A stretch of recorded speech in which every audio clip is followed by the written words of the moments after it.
What's going on, everybody? It's Falchion with you here once again, and once again, we're here for another episode of Borderless Gaming GSA. You'll have to excuse Geek; he just strolled into the building as the intro was rolling. But with me, as always, is Evil. Say what's up to the people, Evil. Hey everybody, hope everybody's had a fantastic week, and I hope you're looking forward to the show. No doubt, and of course, Geek all late with drinks in hand. What's up? Say what's up to the people, Geek. Welcome, welcome, welcome. Hope you feel welcome. Hope you find a home. And I was in during the intro, so I was on time, brother.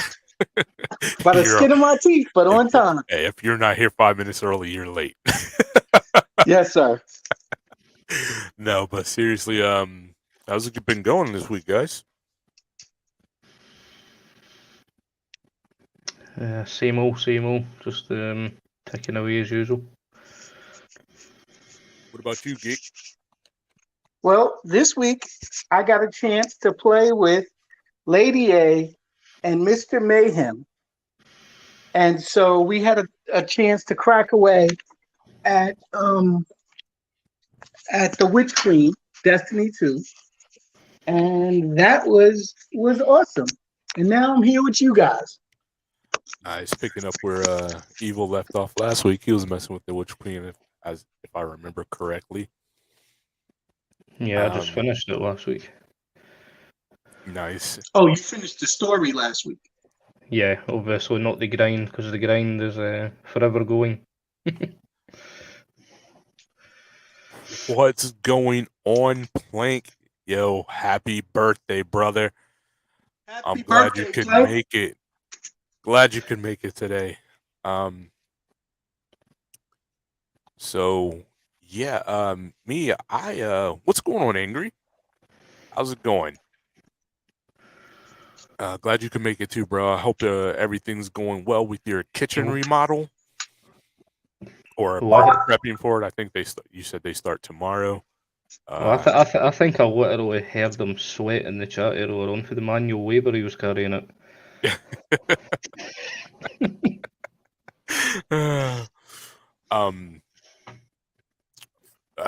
This week for me, a little bit more Elden Ring, but I think I may back burner that a little bit, or no, not really. Just add to it. Evil and Evil reminded me that there was a game I wanted to play called Ready or Not. And so hopped on that, and man, that is amazing. Plank says, "Sink, you just got back from Indiana, stopped in Wisconsin to meet up with some gamer friends." Yeah, that's really cool, bro. You need to stop in Virginia to meet up with some gamer and some real life friends too. No, I'm just playing. But I hope you had a good time out in Indiana, visiting with like your family and everything, and in Wisconsin as well, meeting up with your friends. That's pretty cool. But yeah, we both got door kickers. We haven't had a chance to play it together, but he was playing. He played through a little bit of a single player mission, right? Yeah, I'll try to. Didn't go so well. And then just before the show, while we're waiting for the time to arrive, I got to do a little bit of the same. I didn't have the experience that he had, but I had a good time as well. So looking forward to that. Hoping to get Geek into it. I did not have a good time.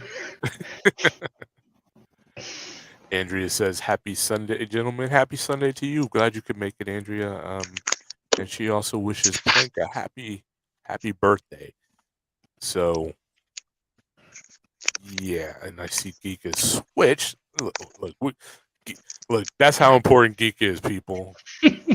He's got to have two. So we're gonna roll with it. We're rolling with it. We're padding numbers right now, right? But so yeah, let's start with some this week in gaming, or Jay Law's this week in gaming history. It's funny, he never shows up anymore, but he still has a segment. No, I'm just playing. today in gaming history, 15 years ago, Guitar Hero 2 dropped on the 360. Now, I know you guys were rocking out with the little plastic guitars, right? Right? I I wasn't the sure only was. one. I had a Yeah. whole band. I'm not gonna lie, I had a whole band, right? I mean, we had singers and I guess it wasn't. I think it was Band Hero, the actual game, with the drums and everything. But that was a fun little rhythm game back in the day, and that would be cool to have come back with everything. Looking back on, or with developers bringing up old games and everything, that would be one of the games that would be super cool to do. That was a really fun game. I remember playing that a lot. It was eventually a game I can comment on because I was actually born when it came out. Finally, right? Actually, 15 years ago, that would be a little after we met, right? Yeah, You and yeah, I. it would have been. Yeah. It's been that long. It's crazy to think, but super cool. Like you never realize, or at least me, I never realized how close I would become to the people that I meet or have met gaming, and how important they could become in my life. And I really appreciate you guys, since I definitely don't say that enough. You guys really rounded my life out in a way that I find necessary for me. Uh so anything before we get into the hard news? Well, just on that rock band and band hero, guitar hero, I've got a camera of uh, I've got a camera up here, a video camera that I have footage of Evan when he first gold starred a song on the drums. Oh, nice. And I've got to get that footage into a show so you guys could see. And he's like, "Ooh, ooh." It I was it was a good time. remember you had a friend, I want to say his name was Cena, who Yes, was really big into it, right? yes. I mean, like he They had a was. whole business doing accessories for Rock Band. They actually um yeah, they had a business, like he actually created a drum set that you connect with that MIDI um connector, Mhm.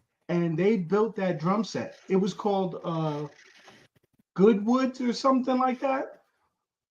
And it was pretty awesome. And Cena is still active today. Is he?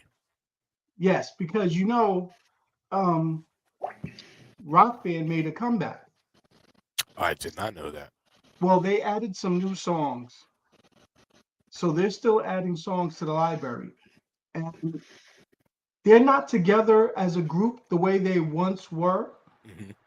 but they still play like the instruments. And Cena is a drummer in real life, Oh, okay. and so that's a thing. That's super cool.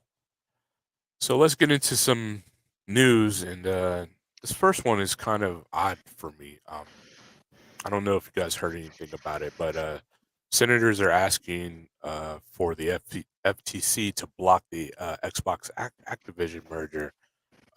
Specifically, popular here, Senator Warren, Senator Bernie Sanders, and Senator Cory Booker. And their major reasoning that they're saying, or that they've given, is they they're worried about work conditions being made worse at Activision, right? So um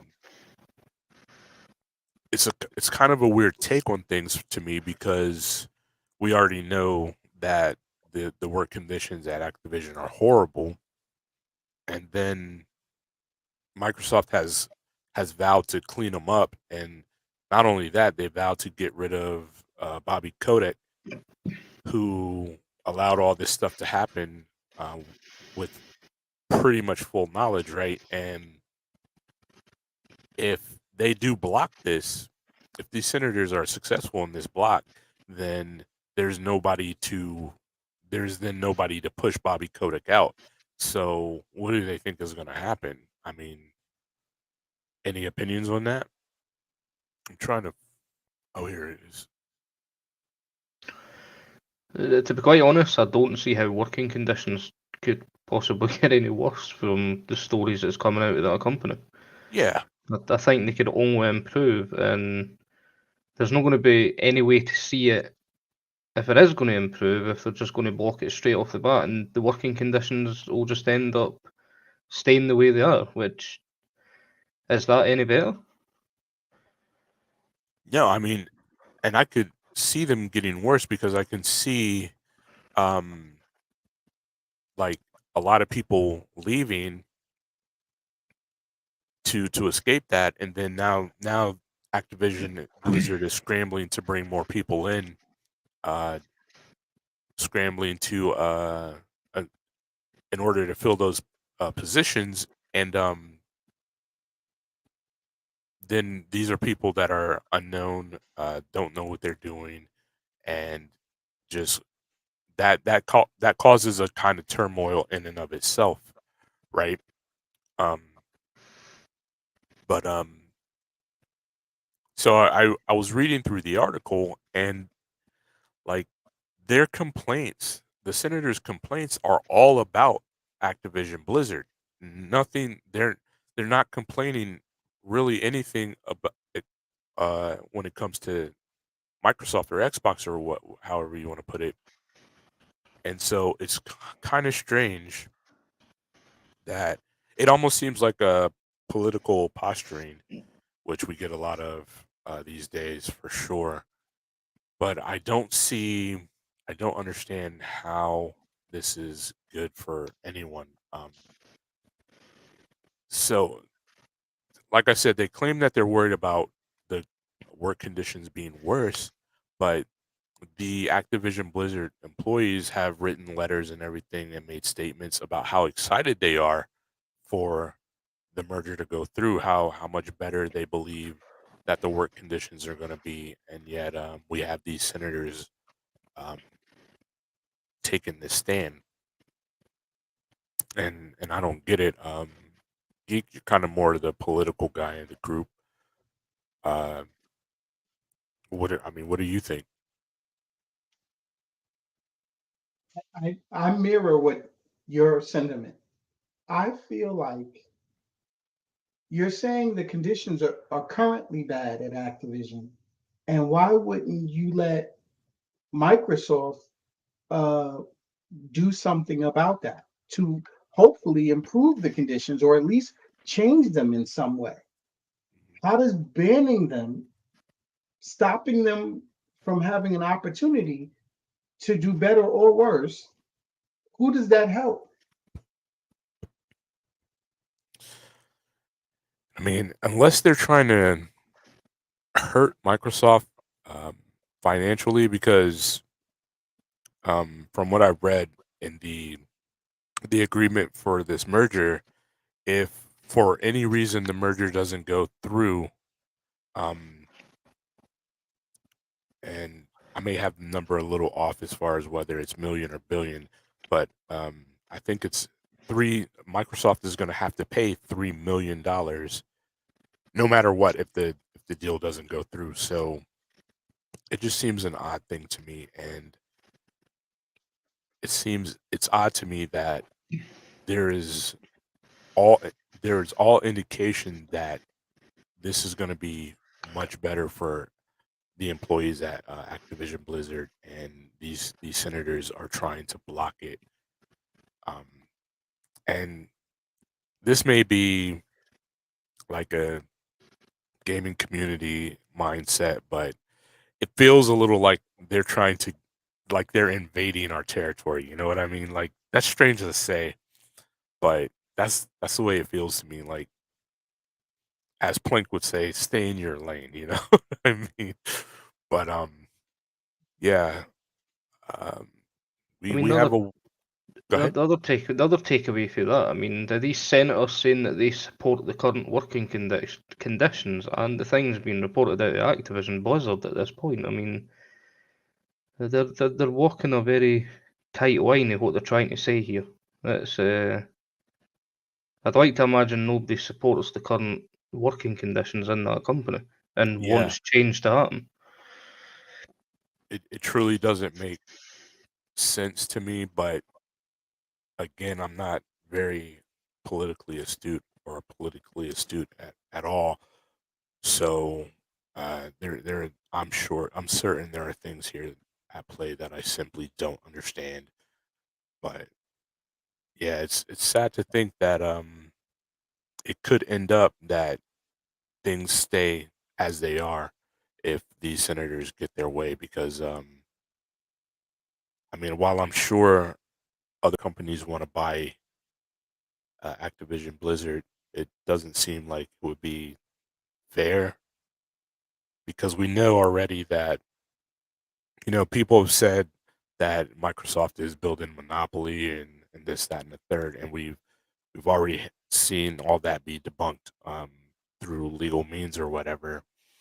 So unless they're trying to set up some other company or whatever to be able to swoop in and pick up Activision, I don't understand what's going on with this. I don't understand why they're trying to block this, but that's where we are on that, and it's just strange. In other news, and more what we want to report on, I guess, but we don't want. Or I don't know. Let's see what you guys think. E3 2022 has been canceled. Have you heard about this? Yeah, that was a massive shock to the system when I seen that. That's strange. I mean, we've heard rumours about E3 maybe not being a thing after, like, obviously a lot of the companies has decided to go digital, obviously during the pandemic, etc. I mean, E3 is like one of the big things we look forward to every year. It's where the exclusives happen, the big announcements. But it has been, I suppose you could say, slowly dying off over the years. I mean, PlayStation doesn't attend it anymore, and a lot of the other companies are going to their own digital conferences. So, yeah, how do they bring that back? Geek, what do you think? Um, I think in this world of the new normal, I think, unfortunately, I'm not surprised. Hey, Shadowfire, What's going on, Shadow? Hey, I'm not Happy surprised, but Sunday I'm to you, definitely, bro. yeah, happy Sunday, brother. I'm definitely saddened by, you know, it being canceled. I'm a gamer and I love to see all the new games. Didn't we just talk about the day before and that maybe they were holding out for E3?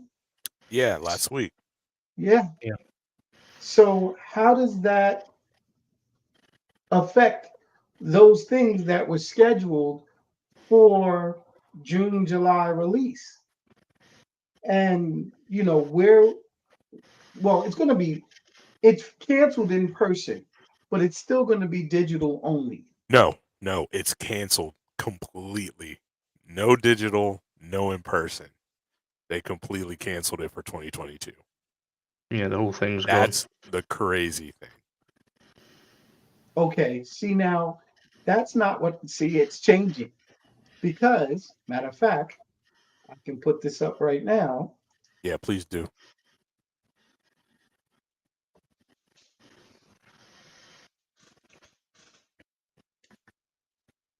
But I mean, I get, like Evil said, that a lot of these other companies are doing their own little conferences or whatever. But like you said, Geek, I always look forward to E3 bringing everything kind of together.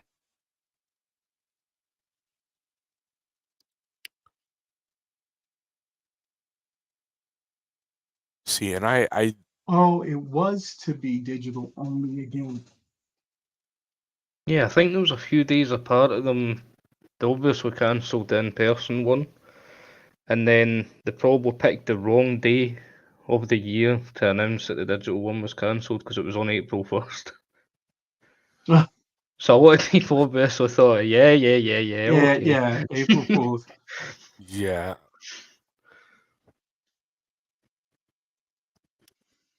Shadow says Epic's Unreal conference is on the 5th. I'm looking forward to that. On Tuesday. That bad day, but that I want to see what or who is jumping on with Unreal Engine 5 and what games we're looking to expect from that. Wasn't Totally agree. no, is that Unreal 4 in Ready or Not? I know is that Unreal Engine 4 or 5? I would have to imagine it's 4. It's a year-old game. 5 just people are just starting to work with 5 here in the last 7 or 8 months or something. Okay. But I'm looking forward to that conference as well. Although I'm gonna have to catch it on replay, I'm sure. But yes, E3 being canceled.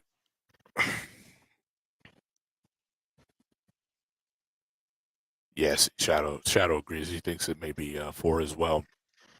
Shadow, Okay. have you played that game, by the way? Because Evil and I just got it, and I really want to find some people to play with. To be honest with you, that game looks intense, and what I've played of it, what little I've done, I haven't done anything multiplayer, but I'm definitely looking forward to doing that. Yeah, the replay for you as well. With E3 being canceled, he hasn't played it yet. Like I look forward to E3 because E3 brings everything together, right? So everybody has their little conferences, and I think that'll still happen, right? Jeff Keighley will do his thing, and that will allow for like the little independent, or I say little, I don't mean it in a bad way, but the independent studios as well as all the third party studios who don't do their own stuff. That'll be the place to where they go, right? And then things like Sony and Microsoft, Nintendo or whatever, they'll have their own individual ones. But I always look forward to E3 being that place where it's all brought together. And it's sad that that's not going to happen. But from what I've been hearing, a lot of people have been complaining about just how expensive it is to take part in E3. Like, so the vendors or developers or whatever have to pay for their own booths or what have you. And from what I understand, it's just crazy expensive. And is E3 dying? Is this the death of E3? What do you guys think? Evil? I think, as you said, the new normal. I think we're going to probably be looking at a more digital event.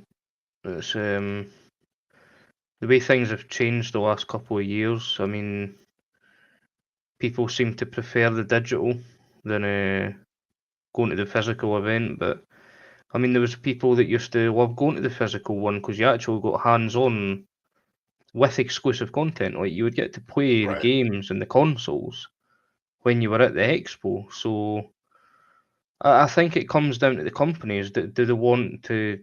How much interaction do they want with the people?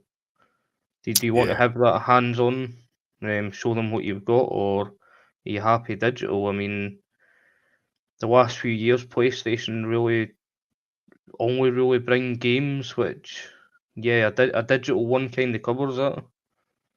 So, is it just the case? It depends what you're bringing to the show that year. Right. Geek, where you land on it? Exactly that. It's that we look for it. We expect all of these. Like right now, I'm reading like some publishers are going to go, do their own independent events, like Sony, but like the large ones, like EA, and it was somebody else. EA and somebody else will do their own thing. And so you're going to have more of these individual events, which the whole point of E3 is that there was one place where we could see all of these different, all the publishers together Right. in succession, one after the other, showing us what's to come, which is why, my opinion, we all look forward to it. Mhm. And now this seems so poorly managed that they waited to literally the 11th hour Yeah. to say, hey, we're not going to do it. Yeah. I remember that. I mean, we've spoken, you and I, Geek, for years about getting to that place where we could go to E3, right? And Right. to think Absolutely. that that's possibly going to be no more. We of course have no news on what they're doing beyond 2022, but if this is the end of E3, then it really is a sad time. And for me personally, I don't think all these little individual conferences are gonna be able to make up for it. Not to my mind, anyways. Um, it's just gonna E3. Like if you think about Jeff Keighley's thing, what is his called? Summer Game Fest or whatever. Right. It doesn't have it has never had the flow that E3 has, right? And it so it never felt as good. And I never like I come out of E3 with great excitement for the year following of gaming, right? And I've never felt that watching any of these conferences, these smaller conferences, even Sony's or Microsoft's or Nintendo's. I mean, I enjoy them. Don't get me wrong. I love the information dump, but that's all they feel like. They just feel like information dumps. While E3 always just felt like an event, like a concert or something. Plank says, "Look, look upon it happily. They will come back with something better for sure. No matter, no more sweaty butt. Really, really, really. I can't read all that. You guys have to read it yourselves. I can't read all that. But Once again, the views expressed by by the Plank, commenter do not reflect the opinions and the position of Borderless Gaming. oh my goodness, I have to start reading these before I read them out loud. Plank says maybe the metaverse is the way of future. You might be right. They're pushing it, and maybe that is it. So all you guys are gonna need to get a VR headsets. Join me in the metaverse. Can I just add, this is an aside. For those of you who know, now that I've moved to the suburbs, Kimberly is watching, but now she's too good to come in and say, hello, fellas. And all I get is a text message, I'm watching. Hey, Fellas, what's that about? she stepped up. She's a queen now, and you've got to deal with it. You might want to take a moment to walk in there and say a personal thank you. I'm just saying. I do it, but you know You know, that's a long now that walk she for me. looks out the window of her office and she sees the deer, we've been warned about wild turkeys. She used to be able to come in and say, "Good evening, fellas. Hello." We get none of that. I'm just saying. I Take got a girl out of the city. Now they get all different. Hey, there you go. There you go. Plink says you can only sell about 550,000 seats at E3, but the metaverse is unlimited viewers, and that's true. So and it's I have to admit, like watching things in the metaverse is like it gives you that feeling of being there. Um, from basketball games to wrestling matches to concerts, it really does give you that feeling that you're not sitting alone at home. That you get sitting alone at home, even though you're still sitting alone at home, um, watching it on like say a flat screen or what have you. So yeah, the metaverse may be the way to go, and like I said, I'm going to welcome you all when you guys start when you guys decide to join and come hang out with me there as well, because there's some cool games there too that we can get into. Let me see, what else do we have today? But the more individual events that they have, Hmm. the more opportunities for us to miss something. That's true. That is definitely true. And then like and then who do you set your time for, right? So Sony being a Japanese company, what time are they going to set it for? And I mean, I guess it's really not that big of a deal because you can always watch the replay of it.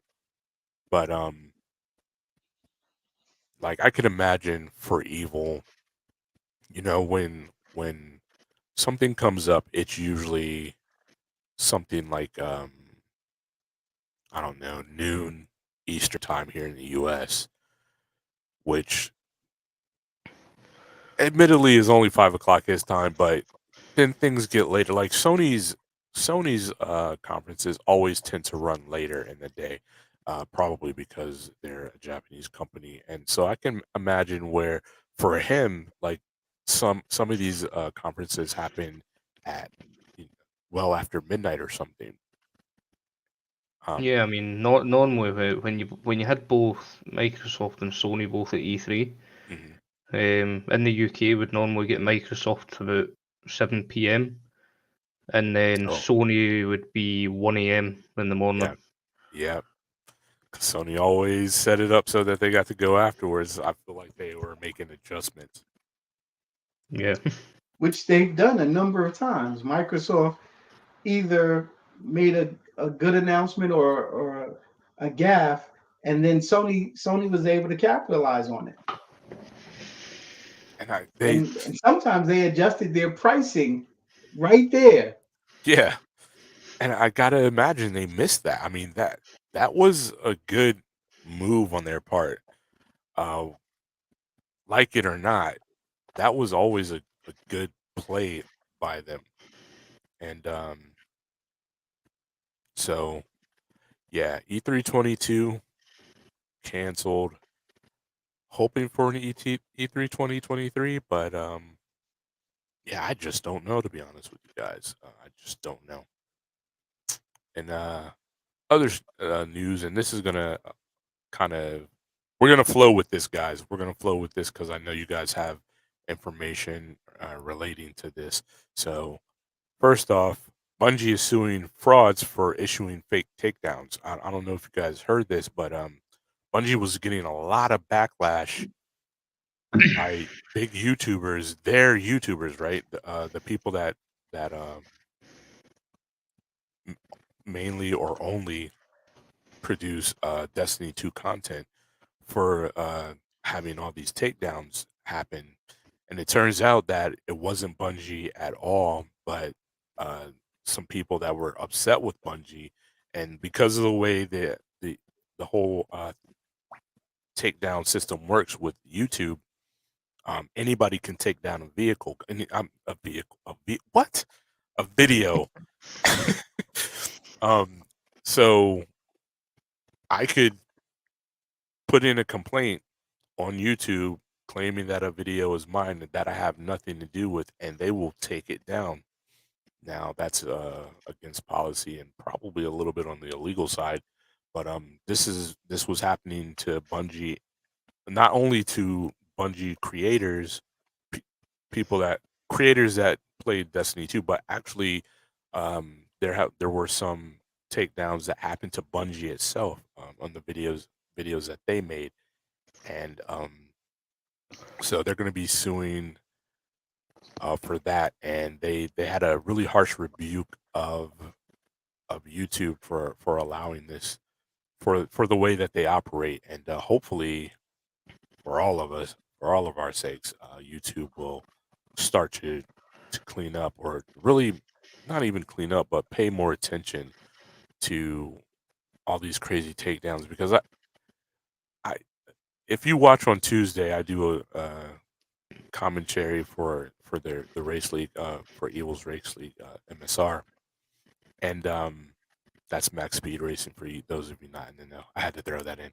Um, and I often get takedown notices because somebody's claiming that I'm using their music in the during the stream or whatever, but I have no music at all in any of my videos outside of these, the intro and outro of this.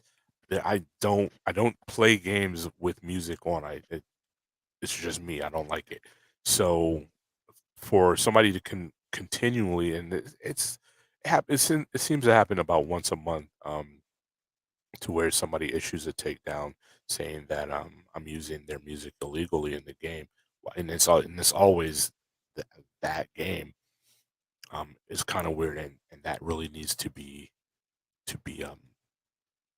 rectified. So flowing into the next thing is what we have learned about Destiny 2 and the Steam Deck, because Evil and I were hanging out earlier this week, and we were doing some things on Steam, and he noticed something. So, Evil, take it away, and then Geek has some stuff after that. Right, Geek? We were talking about it earlier today. Cool. So, go ahead, Evil. Take it away. Oh, look, he's Evil sharing, getting big time. Yeah, so when I was browsing around Steam this week, I happened to notice a new thing on the Steam page, which is the Steam Deck compatibility. Now, if you click on it for Destiny 2, it will tell you right there in black and white that it's the anti-cheat software that is stopping it going to the Steam Deck. So that's the reason. Now, I done a bit more digging on this, and because it's the BattleEye anti-cheat system, I went and searched another few games that runs the same anti-cheat things, and they pretty much all say the same thing. So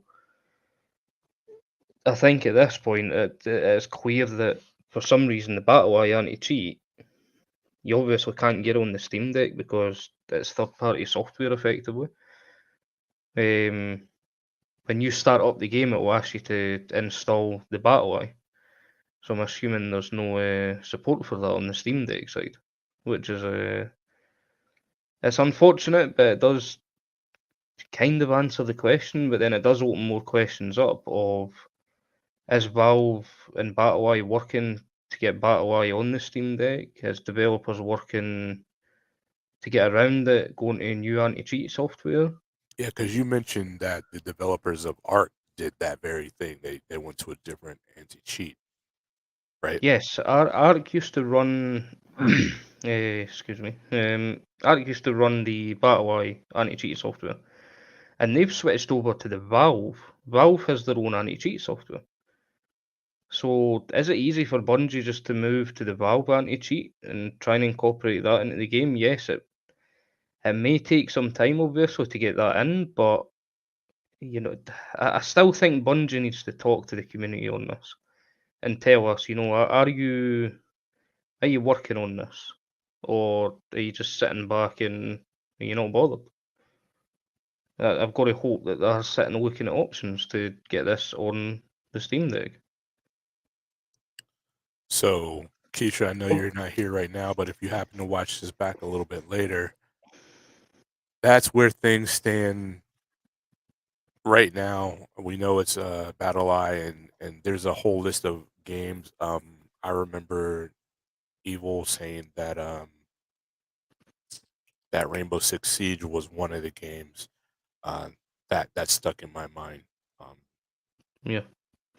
But from there, we flow to Geek, and would you find, Geek? So,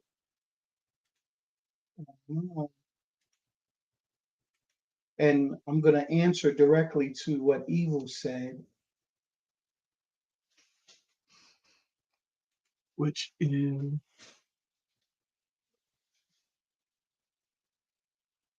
got so many things open here.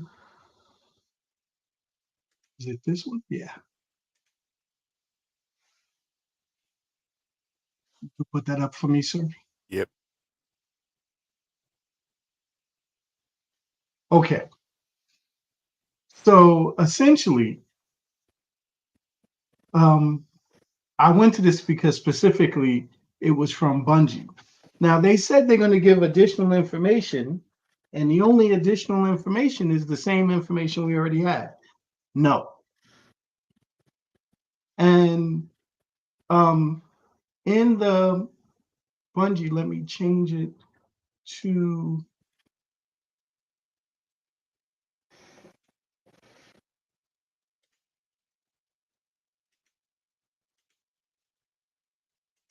we got this one, which says, so this is on the actual Destiny 2 blog on Bungie, and this is their answer. It's not a supported platform, but they still don't give us information as to whether we can do it on Windows, which will work, but are we still going to get banned? I can't find from the time that we spoke earlier, Falchion, till a few minutes ago, I still could not find any definitive answers from Bungie as to if you play it in Windows OS instead of Steam OS, does that still leave you open to ban? So you said earlier today when we were talking about it that you were watching somebody play it on the streaming it on the Steam Deck, right? That is correct. On Windows 10. Through Windows. So I'm wondering if we're confused by the wording. Is Bungie saying that they're going to ban people for playing it on the Steam Deck, or are they going to ban people from playing it on the Steam Deck on Valve's operating system? There's a big Okay, difference so look there. at the That seems first small. look at the first paragraph of this right here. It says running Destiny 2 on Steam OS and Linux is currently not supported.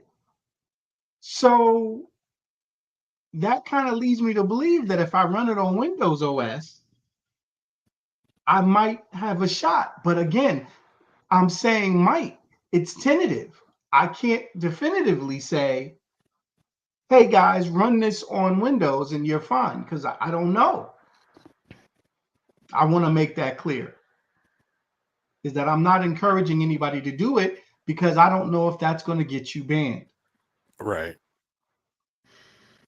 I mean, so this blog post right here does at least give you something to fight back with if for some reason they decide to ban you because they use the words Steam OS and Linux. No, because if you see where my mouse is right now, this paragraph says Steam Deck Read it. is not a supported platform, and using the device will trigger our automated security systems to see usage as a potential threat to the community. Wow. So they, in this post, they said kind of two different things. Exactly. Yeah, they went to answer a question and left the question still there, and probably more questions on top of it. That's ridiculous. Yeah, I think Bungie needs to fully clarify their stance on that. That's the biggest thing. Are they going to work on it? Are they working on it for the future? Are they trying to find a solution? Or yeah, are they just going to sit there and just never look for a solution? No. The very last paragraph here, where my mouse is now, while we investigate possibilities of support for new and future platforms, we do not have any additional information at this time. So they're trying to figure a way out of this, but nothing has been confirmed at this time. I mean, the best way out of that then surely is looking to change the anti-cheat software. I agree. But I can see from their perspective, them thinking, we have been running this anti-cheat and it worked. And I mean, you guys could speak better to this than me, but it's working, right? The anti-cheat battle eye is working for them. I haven't, being an outsider, and your perspective is going to be very different than my own. But being an outsider, I have not seen or heard anything about like major complaints about um, their people cheating on Destiny. Not to, at least not to the levels that you hear like Call of Duty, right? You hear all the time about people cheating on Call of Duty. I haven't heard anything like that for Destiny. Am I correct in that assumption or what have you? You do still get them filtering through the cracks. Bungie is very quick on the ban hammer though. I wouldn't say it's a major problem in the Destiny community. The biggest thing that you'll find is people finding exploits or glitches within certain missions or stuff. You get more rewards than they should have. And then, again, Bungie just comes straight along and solves that straight away. Plank, what the devil is wine? I'm confused.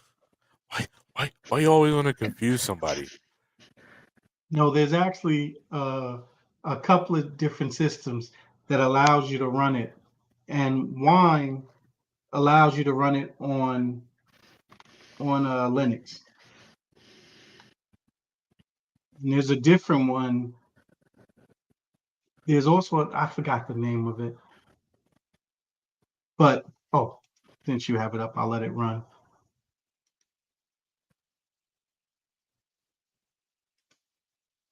So this is that video of the guy playing it on Windows on the Steam Deck. And in one portion of it, he talks about something is glitchy, and he doesn't know if that's the anti-cheat, the battle eye. Okay.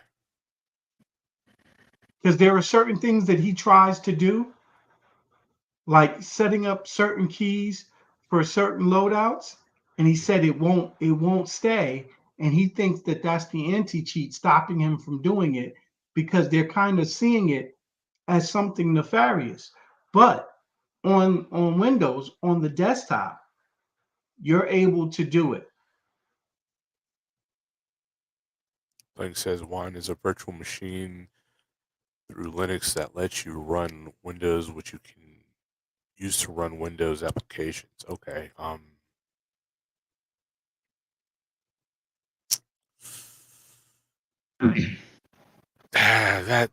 That seems to be gray right there because you're still that seems like you're trying to skirt the system, right? If you're doing stuff with Linux still, but yeah, I saw the misspelling and corrected you. Like, I got your back, buddy. But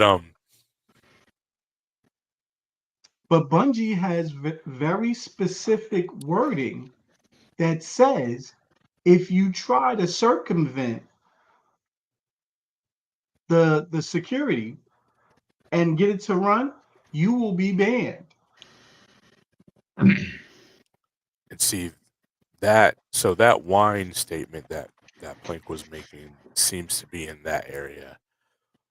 So, but the Windows here, like, do you know who this? Can you tell me who this is? Who this streamer is, or this?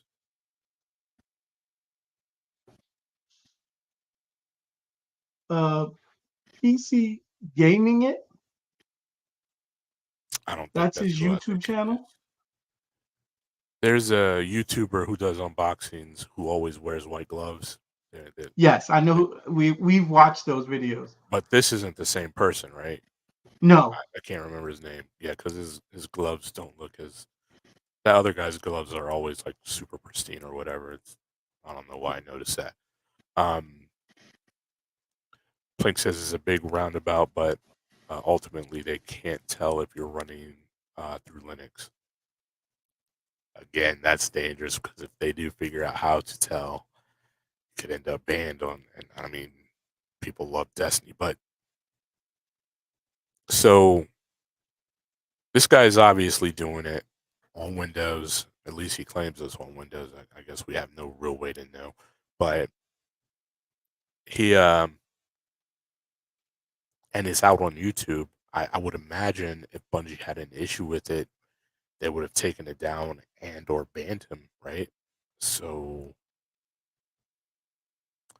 are they giving people rope to hang themselves with, or see Plank, are you sure about that statement? this statement here Yes, that they can't tell? yes.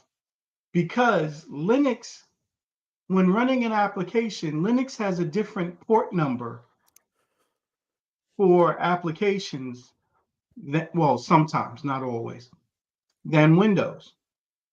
And as a networking guy, I can see what port you're accessing through your net stack. That's interesting. So I might be a little in the weeds there, but I mean, that's my job. So, I mean, remember, I'm the guy who used to track down users doing Napster. I'm going way back. I'm showing my age. But, um, and that's how I could tell, even if they tried to mask it. I mean, the video here looks good running on there. You said he had some hiccups, but they don't seem to be game breaking. Um, The hiccups were that if he tried to amend, um, like how to change loadouts, how to change weapons, it wouldn't allow it. But his gameplay, he said, was flawless. Just doing it normal, everything normal. so Geek, you and and Evil, how important is what he's missing or what he's unable to do? How important is that to the game? What he's trying to do that's not working is unimportant. It's a convenience that PC players are used to, but the lack of it doesn't alter gameplay from anybody else. Meaning you lose the convenience of having like a macro to change to a specific loadout. But in the normality, he can still do everything that you're setting out to do. He can change his weapons normally, going into inventory and doing it the way that console players have always done it. Maybe I should try this when I get mine because, I mean, if I get banned, it's not really. I mean, unless it's a Bungie-wide ban and not just a Destiny 2 ban, it really wouldn't be any skin off my nose. But yeah, I'm curious, and even more so, I'm curious why Bungie won't just give a definitive statement on it. Like, yes, you can do it on Windows if you're running it through Windows on the machine, or no, you cannot run it on the machine in any way, form whatsoever that will get you banned. Because I mean, Keisha's not getting a Steam Deck last we heard because she can't play this game on it. So like that, it's that important to her, and I don't think that she's in that boat alone. You know what I mean? I think there are a lot of people that feel that way. Absolutely. I mean, if this is your major game, the main game that you want to play in transit, and you can't do it, then what's the benefit? What's the purpose of this purchase?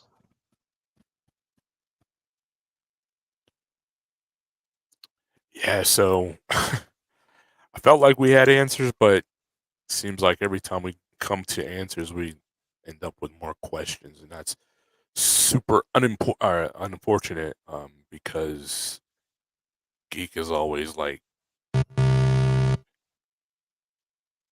Oh, speaking of geek, I'm late. no, see, I just did it. I'm late, but I'm late with it, but I just did it. All right, I hit the wrong button. There it is. There it is. So real fast then, I know you all have heard about Sony's quote unquote answer to Game Pass. What do you think about it? I mean, it looks a step in the right direction, but obviously the big thing missing is going to be day one titles. I know Microsoft's already had a cheeky little dig at that with a tweet through the week. Did they? I missed that. Yeah, basically saying come to the Game Pass where you can play day one releases. It's basically just a little tit for tat they've got going on back to the whole sharing games thing the other year.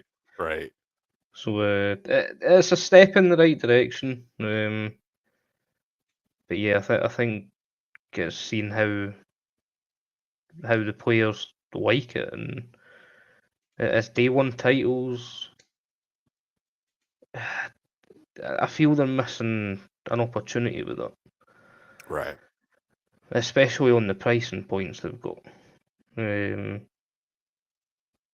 It's a step in the right direction, but I think it could probably be improved. But I think we'll see more as people start using it when it launches, and see how people like it.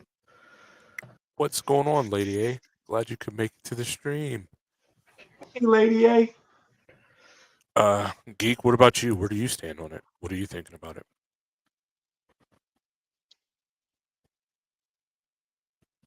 I think the tiering system, it's a good move for Sony, but I don't think it's all the way there yet. And now they're saying that they're looking into doing more day one stuff.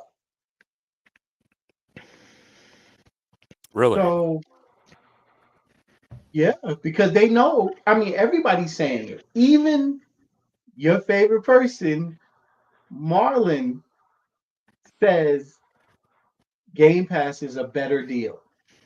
No, yeah, for sure. I didn't know that Sony. The last I heard, Jim Ryan said that day and date will hurt the quality of Sony's games.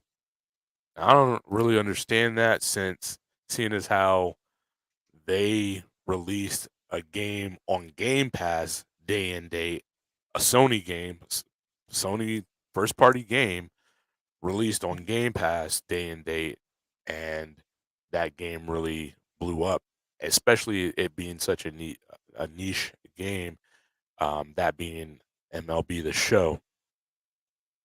Not many people are looking to, not a it's not a big title. Not too many people are looking to play a baseball game, is what I'm trying to say.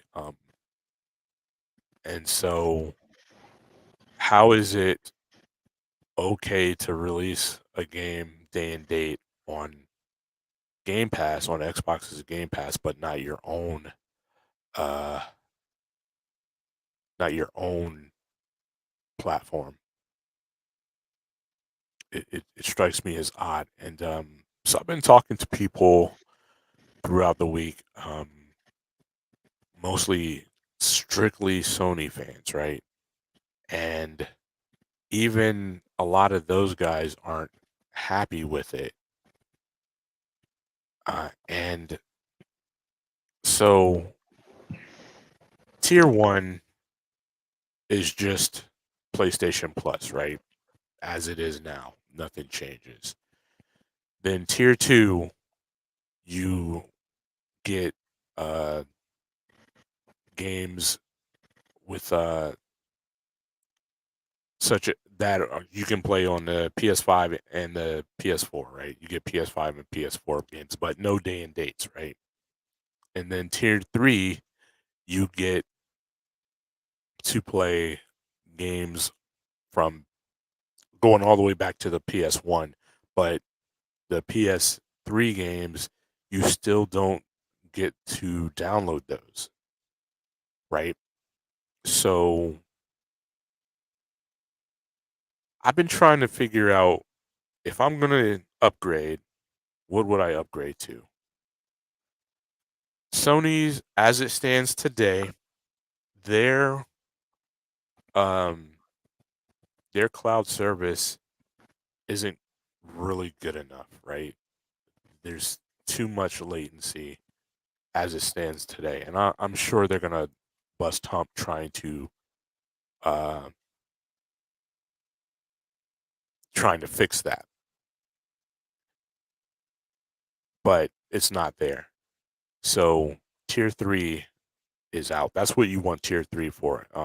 You also get in tier three demos, but when, from my perspective, now, from if you're strictly Sony and you don't mess with Xbox, and you never touch Game Pass and you've never experienced it, then this all might seem really good to you, right? Um, yeah, 3 tiers for their Game Pass. So tier 1 is just PlayStation Plus as it is right now. Tier 2 adds the ability to play, like I said, PS4 and PS5 games. And then tier 3 is just kind of a combination of PS Plus and PS Now, is basically what it comes down to.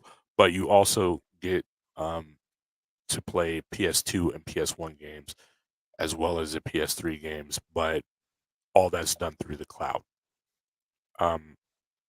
So if you can't play day and date, like, so people are saying Xbox doesn't have a demo. You can't demo games. Well, sure you can. You can demo the whole game. So you can download the game day one or what have you, play it, you don't like it, you remove it from your system. And then they do have some stuff where you can play it in the cloud, but that's getting all confusing. But so it falls short, right? For me, as somebody who has Game Pass, right? Because I'm finding that the thing where Game Pass shines for me is the day and date games, right? Um, not the games, not even the games that I know I want, right? But those games that come to Game Pass day and date that normally I wouldn't think about messing with, that I'm not gonna spend 60 one that I look at and say I'm not gonna spend $60 on that game. That's where Game Pass shines, and that's where Sony, I think, is falling short. But from the perspective of if you were just on PlayStation and you never experienced Game Pass, this probably all looks really good. But then, J Law and his cousin Vic, right? Uh, we were talking last week or something about it when they announced it, and his cousin Vic is really interested in it, and J Law is just like it's a waste of money. Now, J Law is one of those, uh, and I hope he doesn't mind talking about this, but he talks about it publicly, so he should be cool with it. But I'm sure he'll yell at me if not. He's a frugal gamer. He's one of those gamers that will wait for a game to come out on Black Friday before he gets it, right? To get it cheaper or whatever. And in my opinion, this system is great for him because now for a subscription fee, you can do that without having to wait for Black Friday. You know, if you just wait long enough, is what I'm saying. If you just wait long enough, it's gonna probably end up on uh, PlayStation Plus, is what it's called through its tier system, right? So if you're in tier 2 or up, it's probably gonna come to that eventually. As and so some of the games they've already announced, Spider-Man, Miles Morales, Returnal. These are newer, but they're not brand new. So, and they're already going to be there. So you are getting that if you are the type of gamer who can wait for games. Now, me, you know me, I like early adoption, and that doesn't really work for me. So I might as well just stay on the tier 1 PlayStation Plus, and because if a game that I really want comes out, I'm not gonna want to wait for it. That being said, I if I if I am on that and a game that I kind of want that I could wait for comes out, I could just wait for. So I'm confused personally because I can see the benefits both ways. So I don't know. So Lady A, what about you? Because you game on everything, but I don't think I'm wrong, and correct me if I am wrong in saying that PlayStation is your primary place for gaming. So, what do you think about these tiers, and are you interested in I think you it's need all of to what you ask the want? question because she's been playing on PC a lot. No, yeah, and I know and that's what I'm saying. She's all around for sure. I'm not trying to box her in. She's borderless gaming all day. But Hey, Cheryl, welcome to the stream. Good evening. But I would say if I think, and I could be wrong, and hopefully she'll correct me if I am. I think that if she's gonna go to play Destiny, right? She has it on all systems. Her first thought, unless somebody is playing it somewhere else, I think her first thought is she's gonna play it on the PlayStation. But I could be wrong. I don't know. See, she's gonna keep her tier 1. I don't think I can. Sony's not doing enough, and I think that's gonna make this fail for them, and that's kind of sad. The competition would have been great, although Microsoft is kind of responding because they're adding a tier to their Game Pass, which is it's a family tier where you can share your one Pass subscription with up to 5 people in one home. So look forward to that a little bit later this year as well.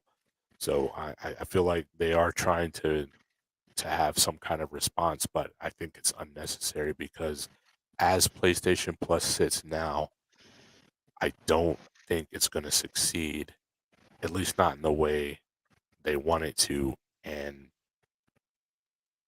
if what their biggest fans, their fanboys, say is true, if they really mean what they say, then tier 2 and 3 are useless to them because they hate playing old games, right? That's their big narrative. They hate playing old games.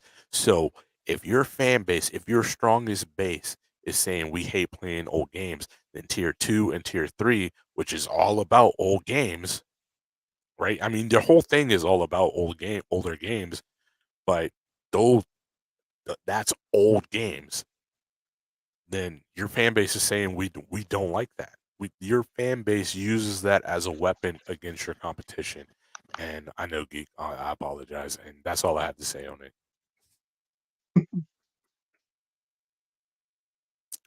Make PS Game Pass available on PC. Now, see, there is something where you will be able to.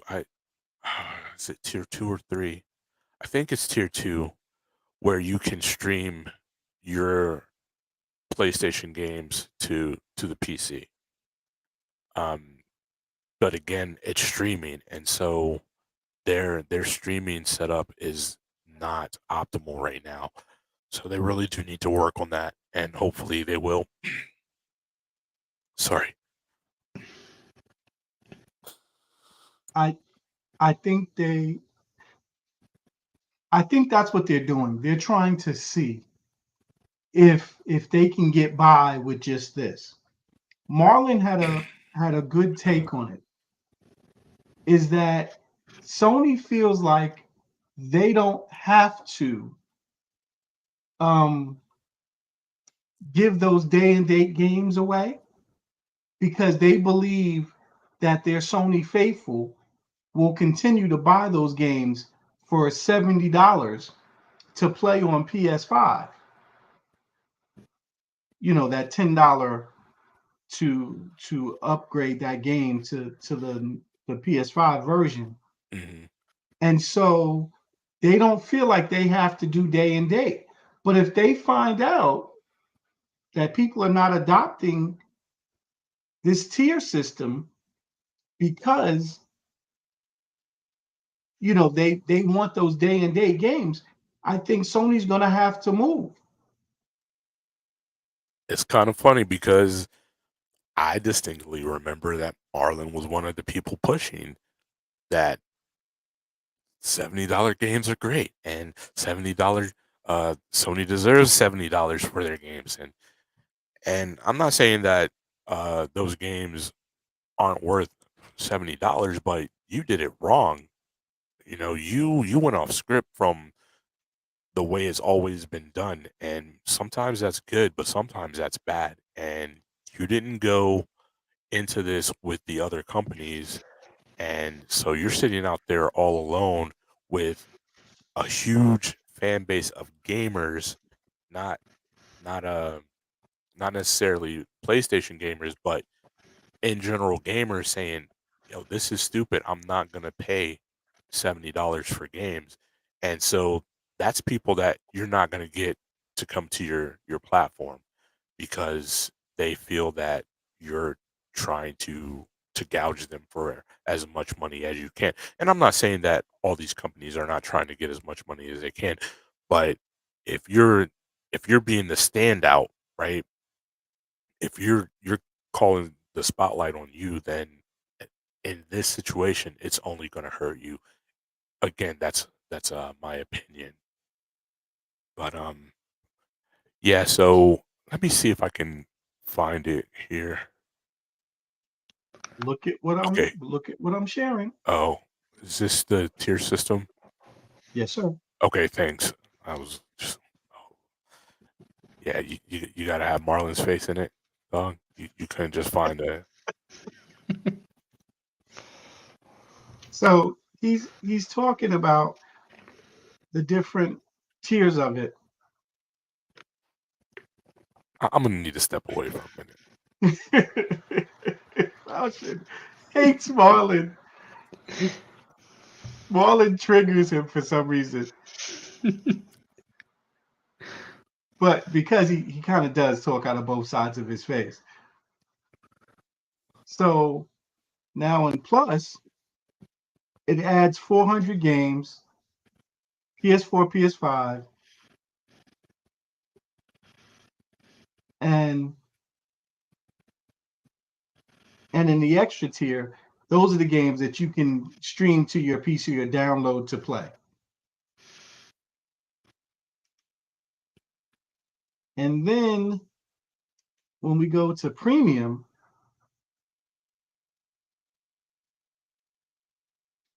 oh no, premium is the one that has the cloud streaming. Sorry. And it goes back to PS3 games. I'm not sure about 2 and 1 yet. Yeah, look down a little bit further. Too far down. Say again? He's highlighting it now. PS2, Okay. PSP games, and original PlayStation games. All through cloud streaming though. So Oh, okay, that's I what I see was it. unclear It's about. 2. It's all through cloud gaming or cloud streaming, and their cloud streaming just isn't good enough right now. There's too much latency, and But remember, they're getting ready to go to Microsoft Azure servers, and that should give them better throughput. yeah, hopefully. But I mean, so are you gonna go to premium? Oh, and here's something else too. Let me say this real quick so that people know. If you have if you are a member of PlayStation Now, if you subscribe to that, when they switch over, you will get premium at no extra cost until your subscription runs out. So if that's a thing that you do, if that's something that you enjoy, it would behoove you to stack that because you can stack your subscriptions as much as you can to be able to get that premium at no extra cost for quite a while after it goes live. Just wanted to put that out there. But Okay, so then this is a good question for me to put to Cheryl.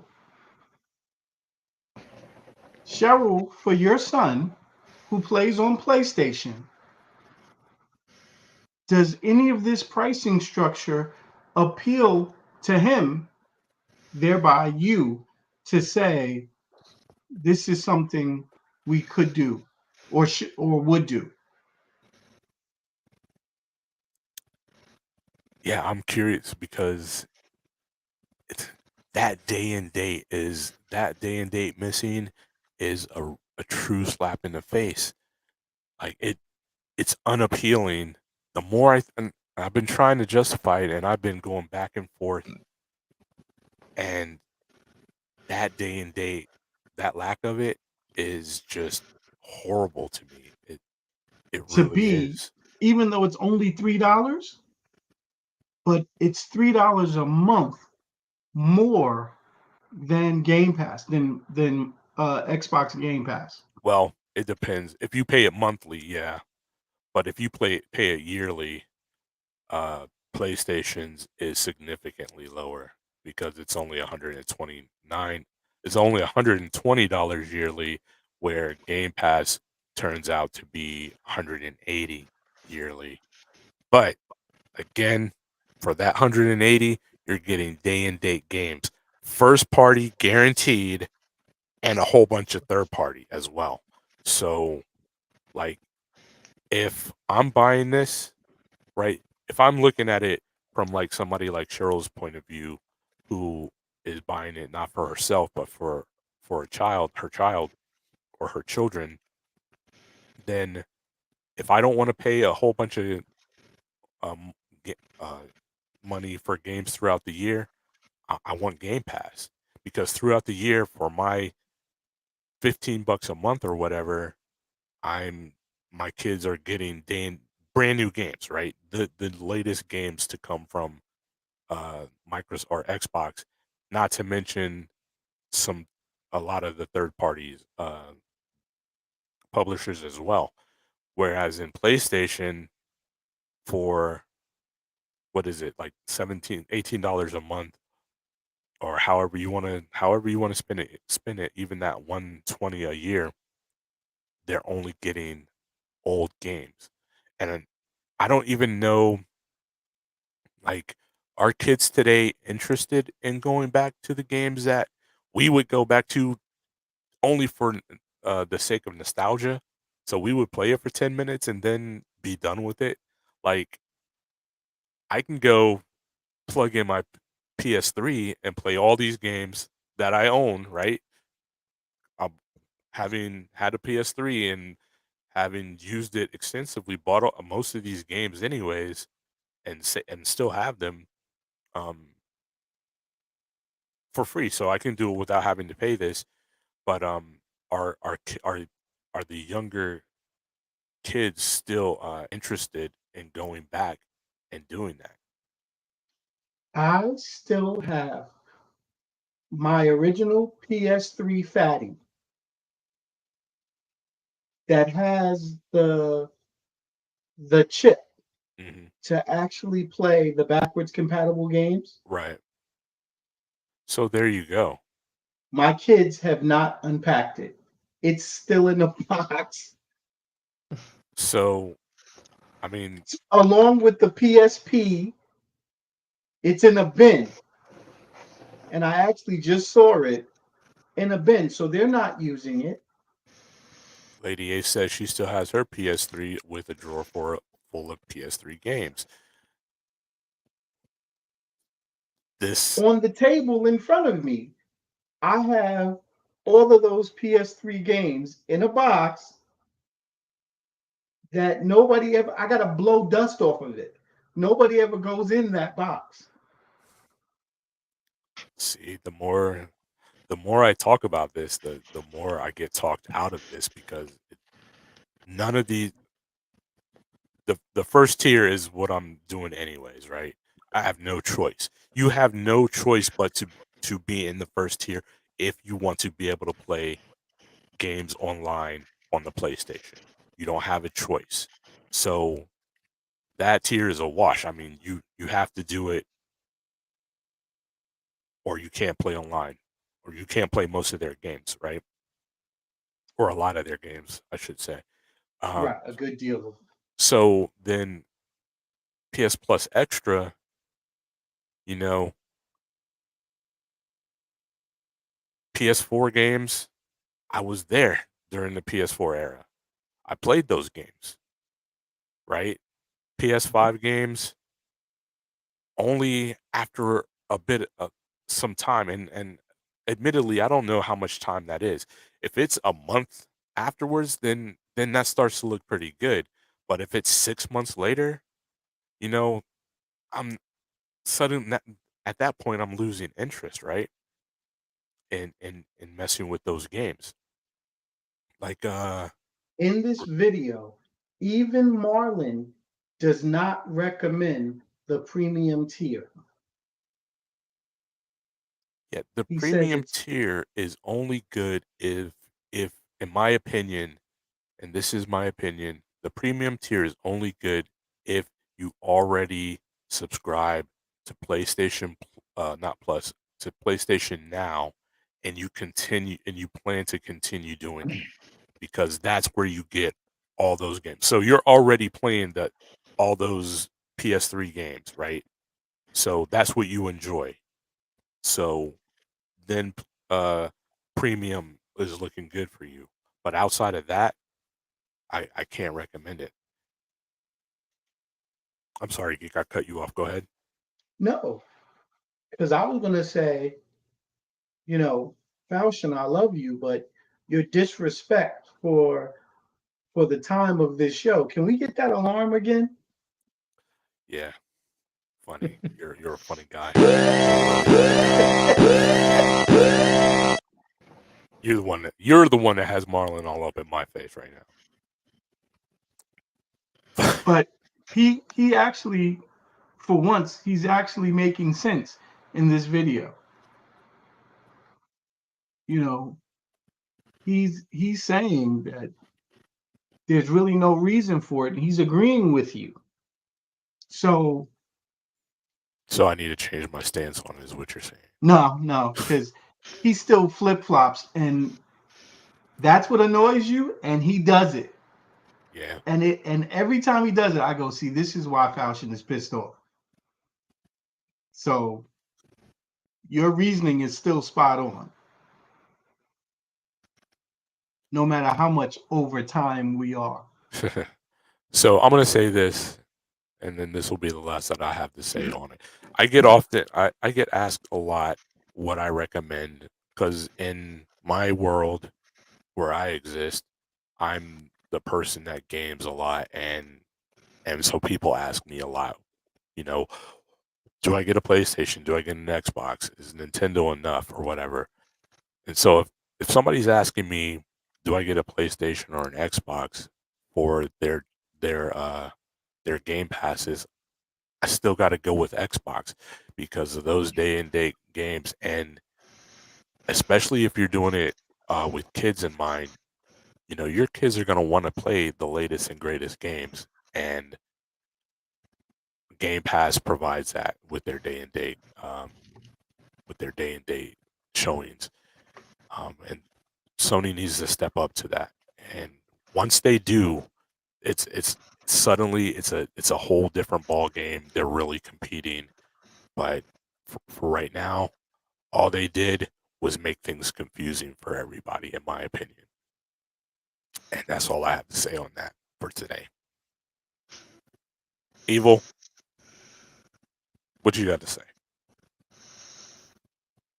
Not very much. I mean, I still think they've got a step in the right direction, but they've got a long way to go with it. A long, long way, because it just, yeah, looking at that information there, the prices aren't justified for what they're offering, in my opinion. Not when you look at what else is there, and if it comes down to recommending a system, I mean, yeah, Xbox is still the winner, or even PC, because you get the best of both worlds on the PC. Yeah, that's true. Geek.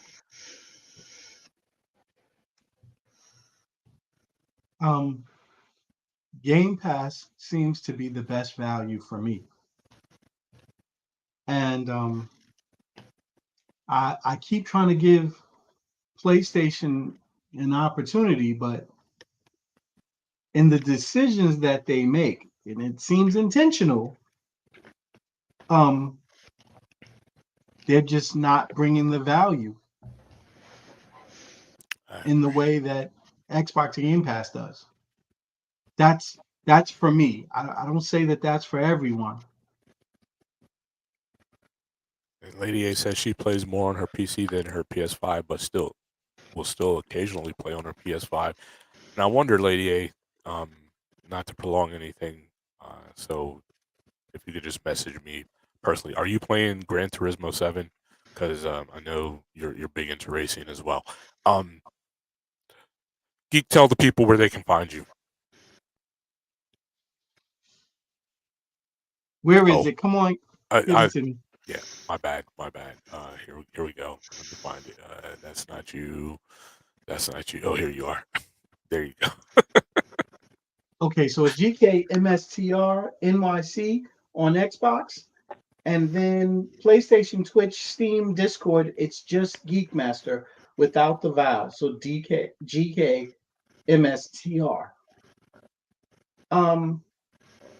We keep intending to get Wednesday Wise going again, and also on Uplay, Understood. it's Geekmaster NYC spelled out. Evil working. And Oh, go ahead. no, go ahead. Evil, where can people find you, brother? On Steam, Xbox, and Twitch is Evil Scotsman, swapping the O and the I for a 0 and a 1. YouTube, it's just Evil Scotsman. Discord is Evil Scotsman, hashtag 0504. I might need to actually change that because I took the 33 away for the beginning of that. And then yeah, go and show TweetyPie some love on Twitch, TweetyPie94. Very cool. And Don't forget. Falchion, where can the people find you? Well, before Oh, that, we're we gonna go gotta to Plank. can't forget about Plank. So because of that, Geek, I'm gonna let you go ahead and read Plank's off. All right. So Plank on Twitch is Plank GJE. On Steam, it's PJ Danger.